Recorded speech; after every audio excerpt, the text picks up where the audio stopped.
The 1960s and 1970s were a time of development and progression in America. The country was rebuilding from the Great Depression and World War II. Consumerism was taking over society, and people started to assemble in large protests advocating for change. This time also marked a major shift in the environmentalist movement.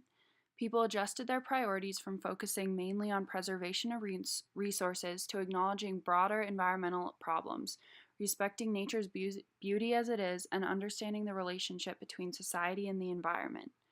People started to become more radical while advocating for change and protested immensely in the mid to late 20th century. After Rachel Carson published her book, Silent Spring, there was an immediate call for action, and the outcry from the public regarding the use of DDT eventually led to its ban in 1972. Environmental advocate groups such as the Sierra Club began to fight government on projects that would destroy unique places. They can be credited for saving the Grand Canyon from facing the same fate that Glen Canyon so devastatingly suffered. Organizations like the National Wildlife Federation began to rise up, and people such as Edward Abbey became the leading voice in this imperative movement. Ed Abbey was an iconic writer, radical environmentalist, and advocate for the West who helped spark an environmental movement that is still prevalent in today's society and has had a great impact on our country as a whole. Abbey was born in 1927 in Indiana and was the eldest of 5 children. His family suffered much from the Great Depression, moving from place to place while his father searched for work. When they finally settled in a small farmhouse in 1941, Abbey was introduced to nature and his love for the outdoors was born. Abbey began to write in journals at a young age and quickly became a skilled writer and developed a creative mind.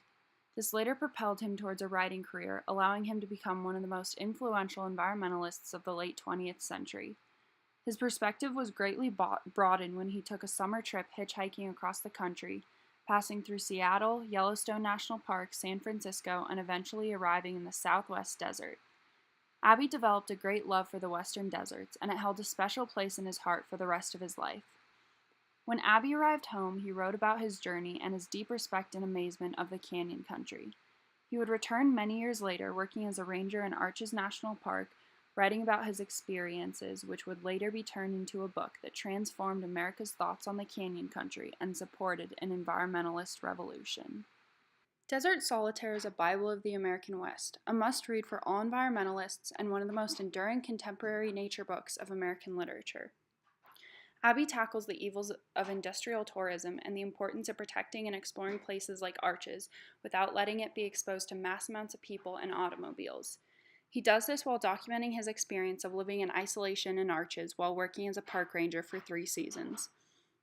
He wrote about spending his days exploring the unique canyons that extended for miles and miles across the land, describing the rock and arches in fine detail, praising the landscape without writing that it is, quote, the most beautiful place on earth, end quote. He illustrates the various organisms living in the harsh environment, characterizing the different flora and fauna, and voicing his concerns about organizations endangering many desert animals.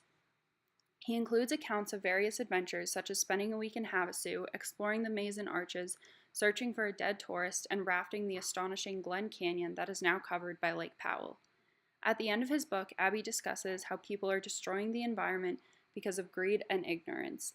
He even attacks some of the National Park Service policies, saying that they are not considering the environmental impacts. Possibly one of the largest oppositions that Abbey establishes in his book is the development of roads in national parks. He believes that people can't, quote, see anything from a car. You've got to get out of the goddamn contraption and walk, better yet crawl, on hands and knees over the sandstone and through the thorn bush and cactus. When traces of blood begin to mark your trail, you'll see something. Maybe, end quote. Abbey takes an account of his time working in Arches and turns it into one of the most significant books defending the last untouched land of the American wilderness.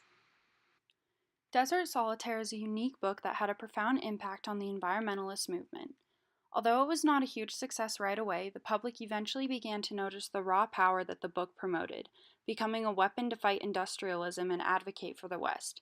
It opened the public's eyes to the separation that was developing between humans and nature and highlighted the solitude of wilderness. Abbey gained a network of followers throughout the 1970s, and a radical environmental organization called Earth First was even inspired by Abbey and his ideas. Edward Abbey died in 1989 from health issues, but his powerful voice was never silenced. Today, President Trump has cut Bears Ears National Monument and Escalante Staircase National Monument nearly in half. But within hours of this executive order, countless organizations took a page from Abbey's book and filed a suit. Desert Solitaire will live on always, fighting the tyranny of industrialism and with it, promoting the complete importance of untouched wilderness.